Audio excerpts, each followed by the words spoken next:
Hello guys, आप सभी का वेलकम है क्विक स्टडी जियो चैनल पर। तो आज की इस वीडियो में हम लोग जो टॉपिक कवर कर रहे हैं वो है एग मेयोनीज को लेके। ठीक है, तो ये क्या है, क्यों, मतलब अभी सरकार इसको लेके क्या कर रही, कौन सी राज्य सरकार है, क्या चीज़ इसको लेके मतलब पॉलिसी लाया है, उसको जानते हैं।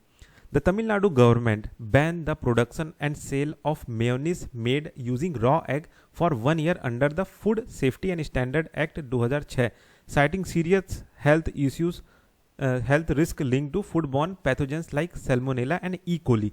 मतलब तमिलनाडु की गवर्नमेंट ने ये जो आपका एग मेयोनीज है उसके प्रोडक्शन और उसके सेल को, है ना, जो कि ऐसे मेयोनीज जो कि रॉ एग से बनाए जाते हैं फॉर 1 ईयर, है ना, ठीक है, तो उसको बैन किया है ना, the food and safety standard act 2006 के तहत। ठीक है, और क्यों इसको क्या बोलते हैं बैन किया है, क्यों? क्योंकि इससे कई सारे सीरियस हेल्थ रिस्क इश्यूज आ रहे हैं, जैसे कि फूड बॉर्न पैथोजेंस जैसे कि सेल्मोनेला और ई कोली बैक्टीरिया। ठीक है, ये सारे चीज़ मतलब बढ़ रहे हैं इसके वजह से, ये कहा जा रहा है। अब ये जो एग मेयोनीज है ये क्या है, तो ये एक तरह का सेमी सॉलिड एम्युल्सन है जो कि रॉ एग के योक से बनाया जाता है, वेजिटेबल ऑयल और एसिड से मिला के इसको बनाया जाता है ना, एसिड जैसे कि आपका विनेगर और लेमन जूस। ओरिजिन इसका कहाँ हुआ था, ये हुआ था आपका फ्रांस और स्पेन में। फास्ट फूड को एक तरह से फास्ट फूड में इसका इस्तेमाल करके इसको खाने के लिए, जैसे सैंडविच, बर्गर में, मोमोज में इसका इस्तेमाल होता है। ट्रेडिशनल जो मेयोनीज होता है वो रॉ एग, ठीक है, पेस्चराइज्ड एग योक ये इस्तेमाल करते हैं।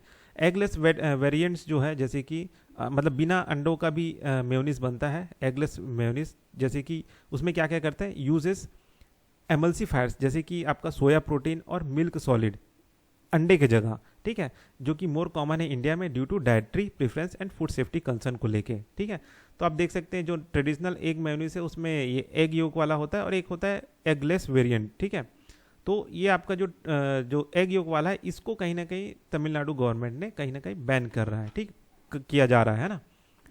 अब इसको लेके क्या क्या हेल्थ इंपैक्ट होता है, तो पैथोजन रिस्क होता है, ठीक है, जैसे कि आपका ये सारा बीमारी है, ई कोली बैक्टीरिया, तो ये सारे रिस्क है ना। Public health concern, high humidity and poor refrigeration in India raises the risk of contamination. अगर इन मेयोनीज को अगर सही ढंग से ना रखा जाए तो ये जल्दी ख़राब हो सकते हैं, ठीक है, क्योंकि इसमें रॉ एग योक को मिलाया गया है। ठीक है, वल्नरेबल जो ग्रुप है जिस पे सबसे ज़्यादा इफेक्ट पड़ेगा वो है बच्चे, बूढ़े। ठीक है, सिम्टम्स क्या दिखाते हैं कि इसको खाने के बाद में अगर वो सही नहीं है तो आपको वोमिटिंग होगा, डायरिया, फीवर, इंटेस्टिनल इन्फेक्शन, ये सारे हो सकते हैं। About section 30 of the FSSAI act 2006, उसमें क्या कहता है, section 30 of the FSSAI act 2006 empowers the state government to appoint a commissioner of food safety to ensure effective implementation of food safety law। मतलब ये कहा जा रहा है कि सेक्शन 30 के तहत जो है FSSAI एक्ट 2006 के सेक्शन 30 के तहत वो राज्य सरकार को ये एम्पावर करता है कि वो commissioner of food safety appoint कर सकता है फूड सेफ्टी लॉ को इम्प्लीमेंट करने के लिए, इफेक्टिव इम्प्लीमेंट करने के लिए। ठीक है, अब इसको लेके और क्या क्या की पावर से इंक्लूड है कि भाई वो साथ ही साथ क्या बोलते हैं, मैन्युफैक्चरिंग, सेल, डिस्ट्रीब्यूशन को क्या बोलते हैं रोक सकता है, प्रोहिबिट कर सकता है। क्यों? क्योंकि ये क्या बोलते हैं अनसेफ फूड है ना। कब तक के लिए?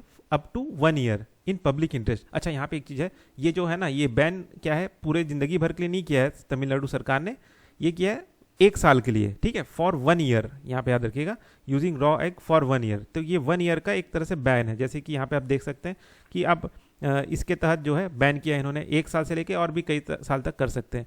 सर्वे फूड प्रोसेसिंग यूनिट, ठीक है, जो भी फूड बना रहे हैं उनको सर्वे करने का काम ये कर सकते हैं, है ना, इस मतलब सेक्शन 30 के तहत इनको पावर है। साथ ही साथ ट्रेनिंग अवेयरनेस प्रोग्राम भी चला सकते हैं। Uniform and accountable enforcement of food standard, इसको भी इंश्योर कर सकते हैं। Sanction prosecution for offence involvement imprisonment, मतलब जेल वेल भी भेज सकते हैं।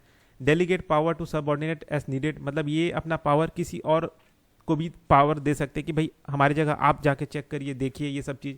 तो ये सारा पावर जो है FSSAI एक्ट 2006 के सेक्शन 30 के तहत ये सारा चीज़ इंक्लूड है। ठीक है, तो अब समझ में आया एग मेयोनीज क्या है, और एक एगलेस वेरिएंट वाला भी मेयोनीज आता है, इससे क्या हेल्थ रिस्क होता है। इसको अगर सही ढंग से मैनेज ना करे, ठंडे जगह में रेफ्रिजरेंट तरीके से सही ढंग से ना रखे, तो इसमें ह्यूमिडिटी की वजह से कंटामिनेशन हो सकता है। ठीक है, तो आप इसमें लिख सकते हैं ई कोली बैक्टीरिया, ठीक है, सैल्मोनेला बैक्टीरिया, ये सारा उसमें पाया जा सकता है। ठीक, तो बस इस वीडियो में इतना ही, फिर मिलते हैं नेक्स्ट वीडियो में।